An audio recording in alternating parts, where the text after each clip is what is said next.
شق الجيوب ودعا بدعوى الجاهلية۔ محترم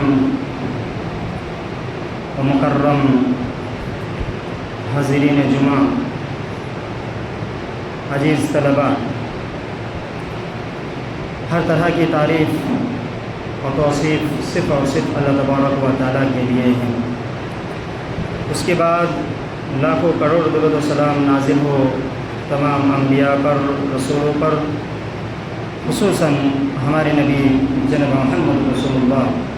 صلی اللہ علیہ وسلم پر لاکھوں کروڑ درود و سلام نازل ہو۔ اللہم صلی علیہ، اللہم بارک علیہ۔ معزز سامعین کرام،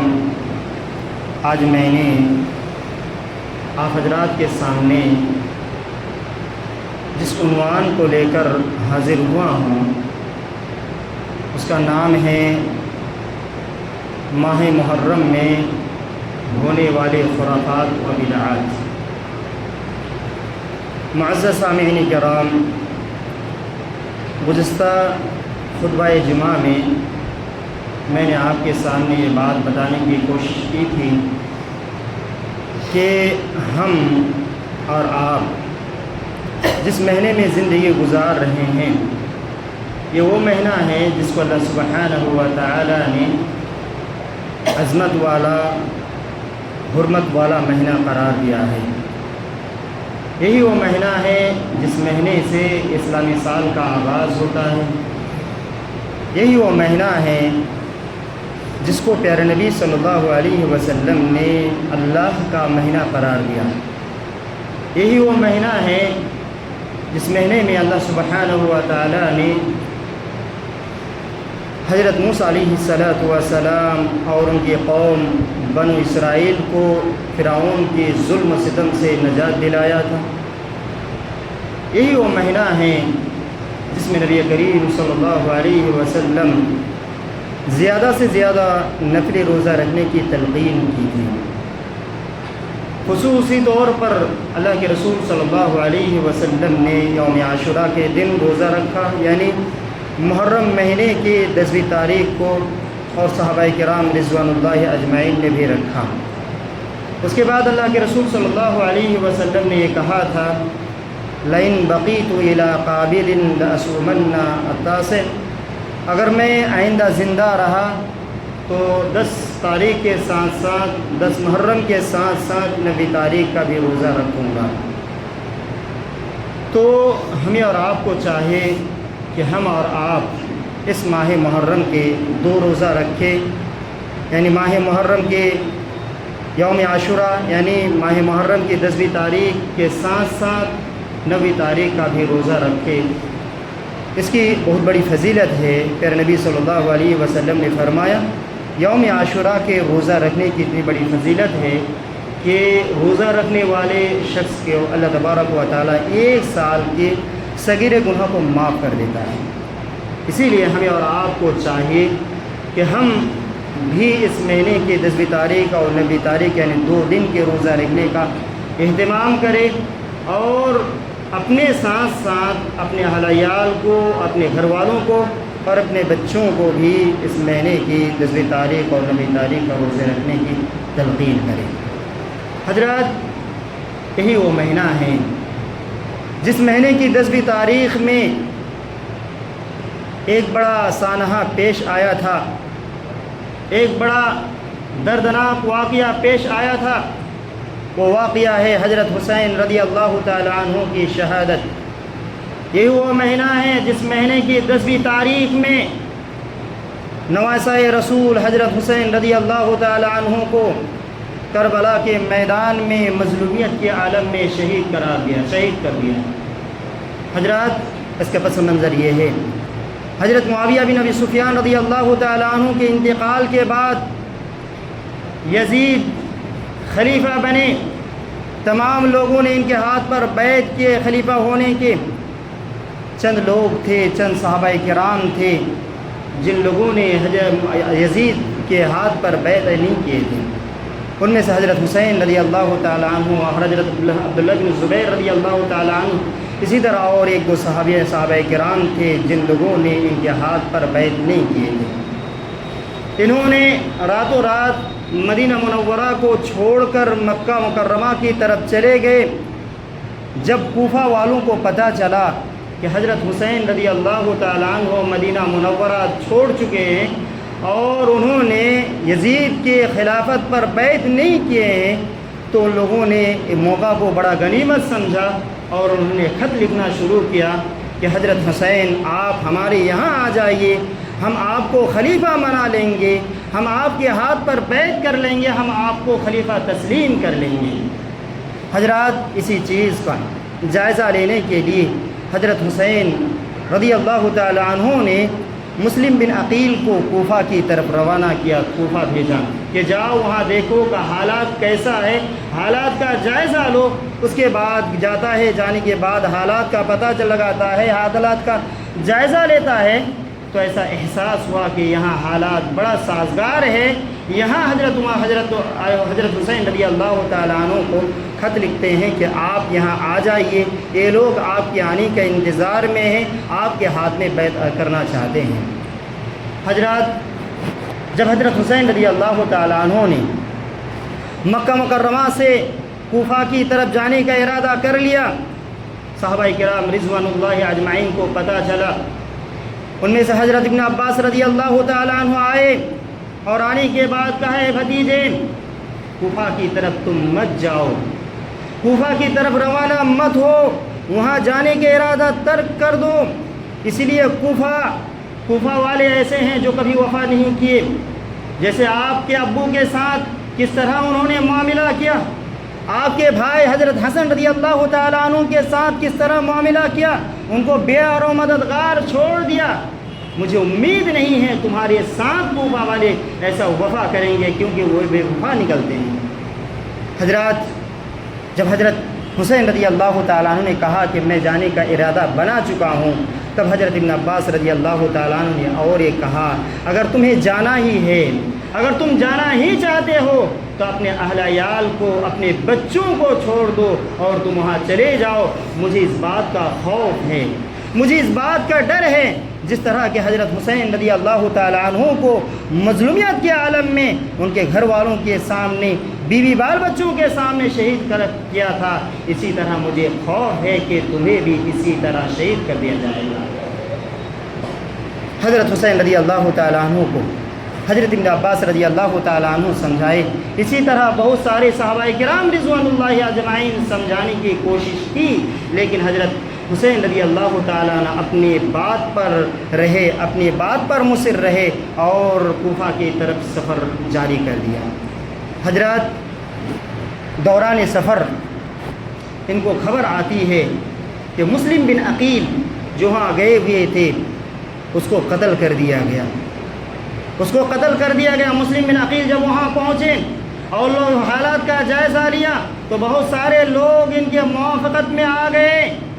تو حضرت نعمان بن بشیر جو کوفہ کے اس وقت کے گورنر تھے، ان کو معلوم ہوا تو تمام لوگوں کو سمجھایا کہ اس طرح معاملہ نہ کرو، لیکن معاملہ اور بگڑتا جا رہا تھا۔ تو انہوں نے یزید کو خط لکھا اور اسے کہا کہ یہ معاملہ بڑا گمبھیر سے گمبھیر ہوتا جا رہا ہے، آپ اپنے مجھ کو سنبھالنے کی کوشش کرو۔ تو حضرت یزید نے کیا کیا، عبید اللہ بن زیاد کو کوفہ کے گورنر بھی بنا دیا، جو بصرہ کے گورنر تھے، اور انہوں نے یہ کہا تھا کہ حضرت حسین رضی اللہ تعالیٰ عنہ کو کوفہ کے سرزمین میں گھسنے نہیں دینا۔ اور عبید اللہ بن زیاد نے حضرت عمر بن سعد بن ابی وقاص رضی اللہ تعالیٰ عنہ کے ساتھ ایک فوج بھیج دیے، جو حضرت حسین رضی اللہ تعالیٰ عنہ کے سامنا ہوا۔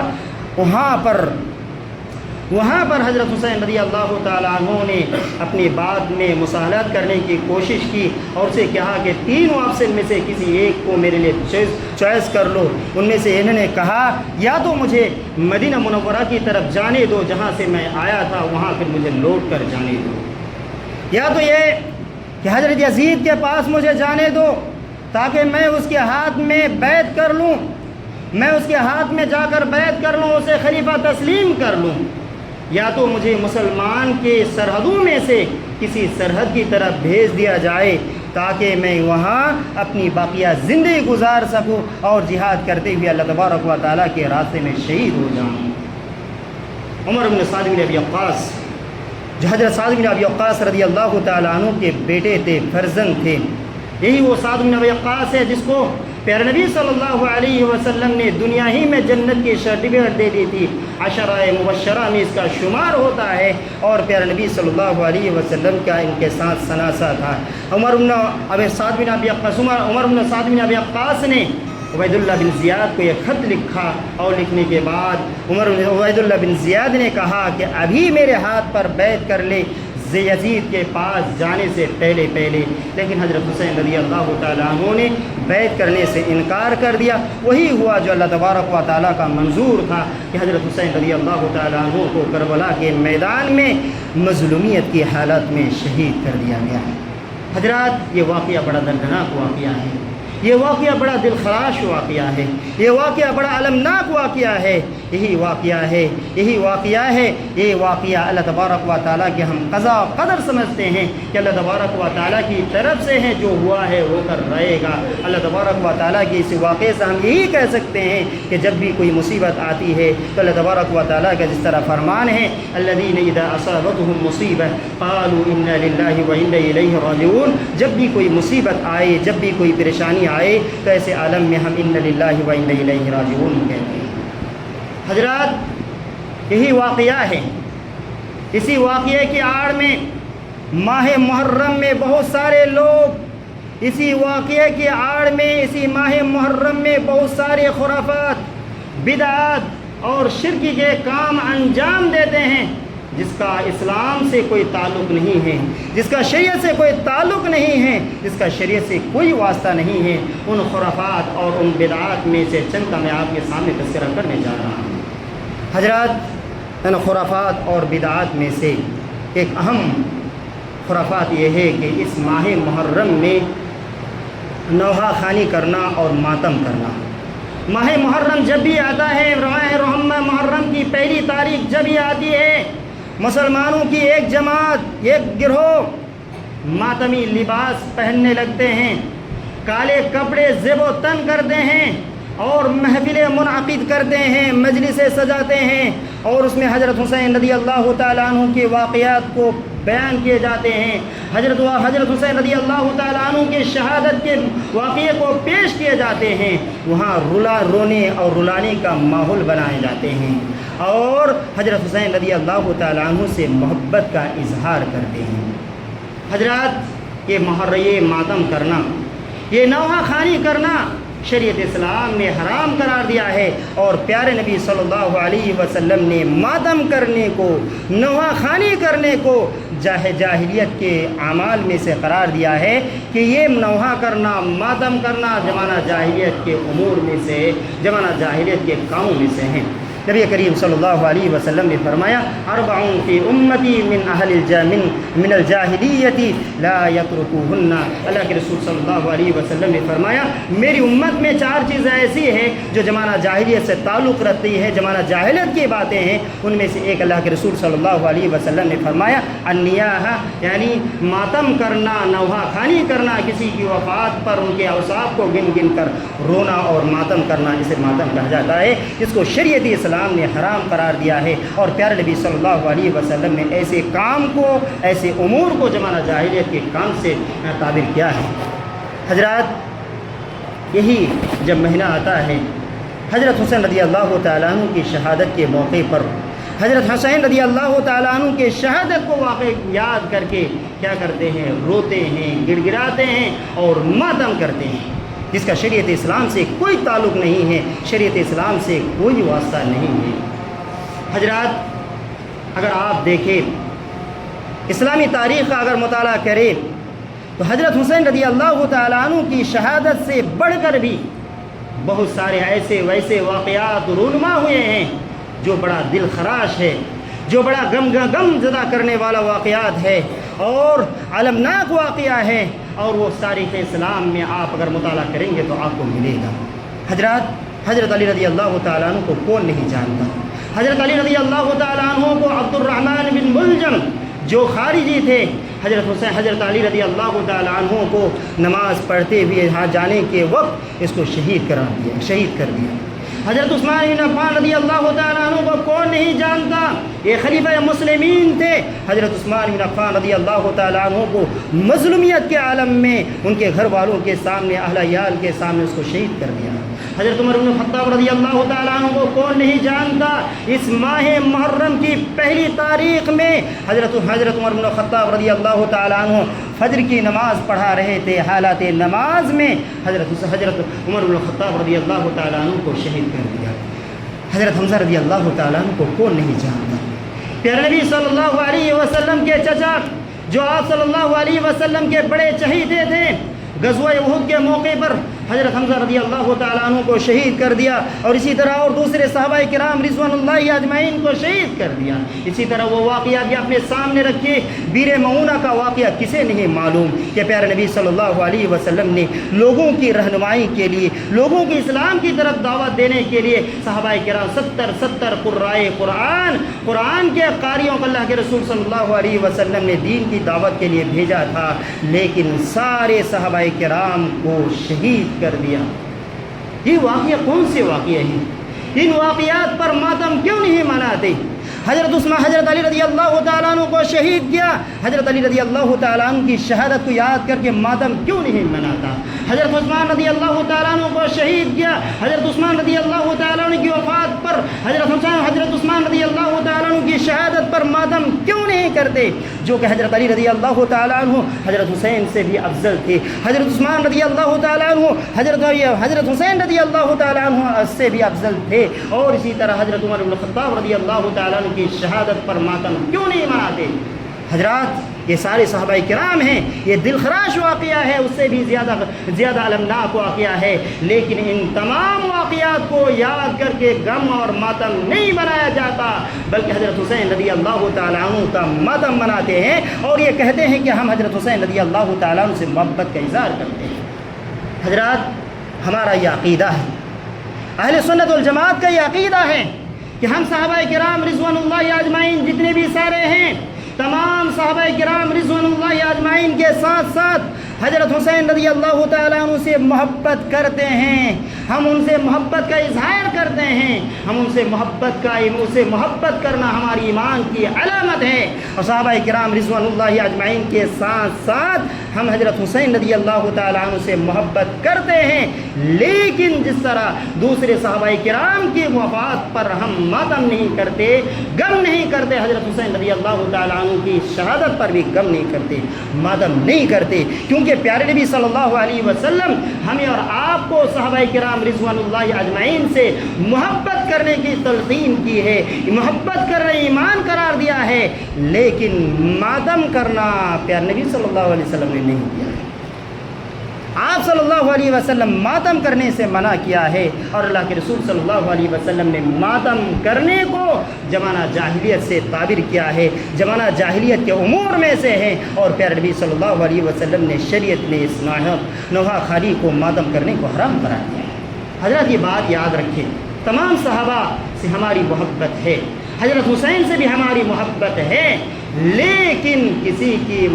وفات پر ہم ماتم کریں اس کی کوئی اجازت نہیں، یہ محبت کی علامت نہیں ہے، یہ بدعت ہے اور یہ خرافت ہے، جس کا اسلام سے کوئی بھی تعلق نہیں ہے۔ حضرات، اسلام ہمیں سکھاتا ہے اگر کسی شخص کا انتقال ہوتا ہے، وہ ہمارا اور آپ کا قریبی رشتہ دار ہے، اسلام ہمیں اتنی اجازت دیتا ہے کہ ہم 3 دن سے زیادہ اس کا سوگ نہیں منا سکتے، 3 دن سے زیادہ سوگ نہیں منا سکتے، سوائے اس کے کہ کوئی عورت ہو، اس کا شوہر کا انتقال ہو گیا ہو، تو وہ عورت 4 مہینہ 10 دن صرف سوگ منا سکتے ہیں، لیکن اور سے زیادہ سوگ منا نہیں سکتے۔ ذرا تصور کرو، ذرا سوچئے، حضرت حسین رضی اللہ تعالیٰ عنہ کی شہادت کب ہو گئی؟ آپ کیا ہے 1450 سال گزر گئے حضرت حسین رضی اللہ تعالیٰ عنہ کی شہادت، اب بھی ان کے ماتم کیے جاتے ہیں، اب بھی نوحہ کرنا یہ شریعت اسلام سے کسی بھی طرح کا کوئی تعلق نہیں رکھتا، یہ شریعت اسلام سے کوئی واسطہ بھی نہیں ہے۔ اسی طرح حضرات کے ماہ محرم میں ایک اور کام جو انجام دیا جاتا ہے، وہ یہ ہے کہ سینہ کو بھی کرنا، اپنے جسم کو تکلیف پہنچانا، اپنے بدن کو زخمی کرنا اور اپنے آپ کو تکلیف دینا، اور یہ تصور کرنا کہ ہم حضرت حسین رضی اللہ تعالیٰ عنہ سے محبت کا اظہار کرتے ہیں۔ ایسے لوگوں کا تعلق پیارے نبی صلی اللہ علیہ وسلم ہو نہیں سکتا۔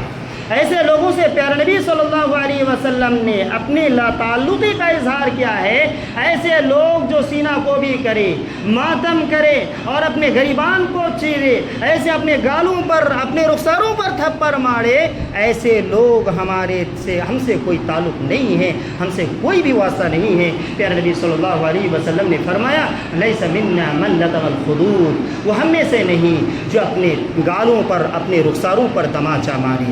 شکل جیوب، اپنے غریبانوں کو چاک کرے، ودعا بدعوى الجاہلیہ، اور جاہلیت کے زمانہ جاہلیت کی پکار کو پکارے۔ اسی طرح حضرات یہ ماہ محرم کیا آتا ہے، اس ماہ محرم میں تعزیہ بنایا جاتا ہے۔ ہم اور آپ دیکھتے ہیں اس ماہ محرم میں تعزیہ بناتے ہیں، اور اس تعزیے میں حضرت حسین رضی اللہ تعالیٰ عنہ کی قبر بنائی جاتی ہے، اور اس میں طرح طرح کے شرک اعمال انجام دیے جاتے ہیں۔ حضرات ان لوگوں کا عقیدہ یہ ہوتا ہے کہ حضرت حسین رضی اللہ تعالیٰ عنہ کی روح اس میں آتی ہے، اس کے سامنے سجدہ کرتے ہیں، ان کے سامنے جھکتے ہیں، اس پر نظر نیاز چڑھاتے ہیں، منتیں مانگتے ہیں اور دعا کرتے ہیں، اور اپنے بچوں کو ان کے نیچے سے گزارتا ہے۔ اور یہ عقیدہ ہوتا ہے کہ جو بھی بچہ اس تعزیے کے نیچے سے گزارا جائے گا اسے کبھی کوئی مصیبت نہیں آئے گی، اس کو کوئی تکلیف نہیں ہوگی، اور اس پر کبھی زندگی میں کوئی مصیبت اور آفت نہیں آ سکتی۔ حضرات یہ سراسر شرک ہے۔ یہ تمام کے تمام عبادت صرف اللہ تبارک و تعالیٰ کے لیے ہونی چاہیے، یہ کوئی اور عبادت کسی اور کے لیے نہیں ہونی چاہیے۔ دعا صرف اللہ تبارک و تعالیٰ سے ہمیں کرنی چاہیے، کیونکہ ہماری باتوں کو سننے والا صرف اور صرف اللہ تبارک و تعالیٰ ہے۔ وہی اللہ تبارک و تعالیٰ ہے جو ہماری مدد کر سکتا ہے، دوسری اور کوئی نہ مردے مدد کر سکتے ہیں۔ حضرات اسی طرح مصیبت میں مبتلا کرنے والا اللہ تبارک و تعالیٰ ہی ہے، اور مصیبت سے نجات دینے والا بھی اللہ تبارک و تعالیٰ ہی ہے۔ اگر ایسے کوئی عقیدہ رکھتا ہے کہ وہ جو تعزیہ ہے، تعزیہ کے نیچے سے بچوں کو گزارے جانے کی وجہ سے اس کی زندگی میں کوئی تکلیف نہیں آئے گی، کوئی مصیبت نہیں آئے گی، کوئی تکلیفیں نہیں آئے گی، یہ سراسر شرک ہے، اور شرک کو اللہ تبارک و تعالیٰ کبھی معاف نہیں کرتا۔ اللہ تبارک و تعالیٰ شرک کو کوئی بخشتا نہیں ہے۔ اللہ تبارک و تعالیٰ نے فرمایا ان اللہ لا یغفر ان یشرک بہ ویغفر ما دون ذلک۔ اللہ تبارک و تعالیٰ نے فرمایا اللہ سبحانہ و تعالیٰ شرک کے جو گناہ کو کبھی معاف نہیں کرتا، شرک کے علاوہ دوسرے گناہ کو اللہ تبارک و تعالیٰ کی مشیت میں ہے۔ اگر اللہ تبارک و تعالیٰ چاہے گا تو معاف کر دے گا، اگر اللہ تبارک و تعالیٰ چاہے گا تو اس کے گناہ کے مقابلے میں گناہ کی بدقدر اس کو اللہ تبارک و تعالیٰ سزا دے گا۔ اسی طرح حضرات یہ ماہ محرم کیا آتا ہے، اس ماہ محرم میں اور ایک کام جو انجام دیا جاتا ہے وہ یہ ہے کہ صحابہ کرام رضوان اللہ اجمعین کو اس ماہ محرم میں گالیاں دی جاتی ہیں، ان کو برا بھلا کیا جاتا ہے، ان کو طعن و تشنیع کی جاتی ہے، اور ان پر لعنتیں بھیجی جاتی ہے۔ ان لوگوں کا عقیدہ ہے، شیعوں کا عقیدہ یہ ہے کہ حضرت حسین رضی اللہ تعالیٰ عنہ کربلا کے میدان میں مظلومیت کے عالم میں شہید کیے گئے، لیکن اس کی بنیاد اور اس کے اصل حضرت ابوبکر رضی اللہ تعالیٰ عنہ ہے، کیونکہ وہ لوگ یہ عقیدہ رکھتے ہیں کہ پیارے نبی صلی اللہ علیہ وسلم کے بعد خلیفہ کا حقدار حضرت علی رضی اللہ تعالیٰ عنہ تھا، لیکن حضرت ابوبکر رضی اللہ تعالیٰ عنہ نے ظلم کر کے، زیادتی کر کے اس حق کو چھین لیا ہے۔ حضرت ابوبکر رضی اللہ تعالیٰ عنہ کا انتقال ہوا، حضرت عمر رضی اللہ تعالیٰ عنہ نے بھی اس کے حق کو چھین لیا، اسی طرح حضرت عثمان رضی اللہ تعالیٰ عنہ کو خلیفہ بنا دیا گیا، حضرت عثمان رضی اللہ تعالیٰ عنہ نے اس کے حق کو چھینا، پھر حضرت عثمان کے بعد حضرت معاویہ بھی خلیفہ بنے گئے، اسی طرح یزید بنائے گئے۔ ان لوگوں کا یہ عقیدہ ہے کہ ان تمام لوگوں نے حضرت علی رضی اللہ تعالیٰ عنہ کو حق کو چھینا ہے، اور اخیر کر حضرت اسی حسین رضی اللہ تعالیٰ نے اسی حق کے خاطر کربلا کے میدان میں مظلومیت کے عالم میں شہید قرار دیا۔ حضرات صحابہ کرام کو گالی دینا، صحابہ کرام اس کو شب و شتم کرنا، شریعت اسلام نے اس کو حرام قرار دیا ہے۔ یہی وہ صحابہ کرام رضوان اللہ اجمعین ہیں جس کو اللہ سبحانہ و تعالیٰ نے پیارے نبی صلی اللہ علیہ وسلم کی صحبت کے لیے چن لیا تھا۔ یہی وہ صحابہ کرام رضوان اللہ اجمعین ہیں جس سے اللہ تبارک و تعالیٰ نے رضامندی کا اعلان کیا ہے، رضی اللہ عنہ ورضوا عنہ، کہ اللہ تبارک و تعالیٰ صحابہ کرام سے راضی ہو گئے، صحابہ کرام بھی اللہ تبارک و تعالیٰ سے راضی ہو گئے۔ یہی وہ صحابہ کرام ہیں، یہی وہ صحابہ کرام رضوان اللہ اجمعین ہیں جس کے ایمان کو اللہ تبارک و تعالیٰ نے ہمارے لیے ایمان کا معیار قرار دیا ہے۔ اگر ایمان لاتے ہو تو صحابہ کرام کی طرح ایمان لاؤ تو پھر مومن ہو۔ یہی وہ صحابہ کرام ہیں کہ ہم تک دین کو نقل کیا ہے، یہی صحابہ کرام رضی اللہ تعالیٰ عنہ کیا ہے واسطہ بنے ہیں۔ یہی وہ صحابہ کرام رضوان اللہ اجمعین ہیں جس سے محبت کرنا ہمارا ایمان ہے، اس سے محبت کرنا ایمان کی دلیل ہے، اور اسے بغض رکھنا، اسے ناراض ہونا کفر ہے۔ امام طحاوی رحمۃ اللہ علیہ نے کہا، حبہم دین و ایمان و احسان، صحابہ کرام رضوان اللہ اجمعین سے محبت کرنا دین ہے، ایمان ہے، احسان ہے۔ بغضہم کفر و نفاق و طغیان، اور اس سے ناراض ہونا، اس کو گالی غلوظ کرنا، یہ اللہ تبارک و تعالیٰ کی کیا ہے؟ نافرمانی ہے، اللہ تبارک و تعالیٰ کی ناراضگی ہے۔ حضرات، یہی وہ صحابہ کرام رضوان اللہ اجمعین کو گالی دیتے ہیں کیونکہ انہوں نے کیا کیا ہے؟ خاص طور پر انہیں صحابہ کرام کو حضرت ابوبکر، حضرت عمر اور حضرت عثمان، ابو معاویہ بن ابی سفیان، یزید، ان سارے صحابہ کرام رضوان اللہ اجمعین کو خصوصی طور پر گالی دیتے ہیں، اور عمومی طور پر سارے صحابہ کرام رضوان اللہ اجمعین کو گالی دیتے ہیں کہ یہ سارے کے سارے ظالم ہیں، سارے کے سارے ظالم ہیں، اور انہوں نے حضرت علی رضی اللہ تعالیٰ عنہ کا حق کو چھینا ہے۔ حضرات، پیارے نبی صلی اللہ علیہ وسلم نے کہا کہ لوگوں، تم لوگ میرے صحابہ کو گالی مت دو۔ شریعت اسلام نے صحابہ کرام کو گالی دینے کو حرام قرار دیا ہے۔ اسی طرح پیارے نبی صلی اللہ علیہ وسلم نے فرمایا، تم لوگ میرے صحابہ کو گالی نہ دو، میرے صحابہ کو برا بھلا نہ کہو، اس لیے کہ اگر صحابہ کرام جو اس میں ایک مد یا آدھا مد بھی خرچ کیا ہے، تم میں سے ایک سونا احد پہاڑ کے برابر اگر سونا بھی خرچ کرو تو اس کے ایک مد یا آدھا مد تک بھی تم نہیں پہنچ سکتے ہو۔ اللہ کے رسول صلی اللہ علیہ وسلم نے فرمایا، لا تسبوا اصحابی والذی نفس محمد بیدی، اللہ کے رسول نے فرمایا تم لوگ میرے صحابی کو گالی مت دو، میرے صحابہ کرام کو برا بھلا مت کہو، اس اللہ تبارک و تعالیٰ کی قسم جس کے ہاتھ میں محمد صلی اللہ علیہ وسلم کی جان ہے، لو ان احدا انفق مثل احد ذهبا ما بلغ مد احدهم ولا نصیفہ، تم میں سے کوئی شخص بہت پہاڑ کے برابر بھی اگر سونا خرچ کر دو، تو زمانے میں صحابہ کرام ایک مد یا آدھا مد بھی خرچ کیا ہے تو پورے وہ پہاڑ کے برابر سونا خرچ کر کے بھی اس کے ایک مد یا آدھا مد کے برابر بھی نہیں پہنچ سکتے۔ حضرت عبداللہ بن عمر رضی اللہ تعالیٰ عنہ نے کہا، لا تسبوا اصحاب محمد صلی اللہ علیہ وسلم، تم لوگ صحابہ کرام رضوان اللہ اجمعین کو گالی نہ دو، پیارے نبی صلی اللہ علیہ وسلم کے صحابہ کو گالی نہ دو، فلمقام احدہم ساعدا خیر من عملکم عمرہ، کہ اللہ کے رسول صلی اللہ علیہ وسلم کے ساتھ ایک لمحہ ٹھہرنا،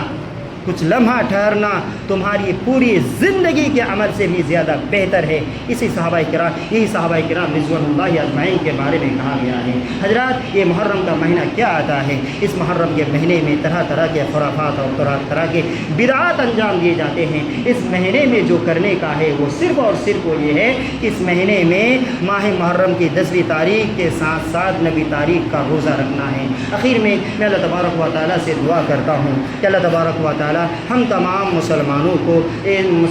کو خرافات سے، بدعات سے اور تمام طرح کے برے کام سے اللہ تبارک و تعالیٰ بچا۔ اللہ تبارک و تعالیٰ ہم تمام کو ان سارے کام کرنے کی توفیق دے جو اللہ تبارک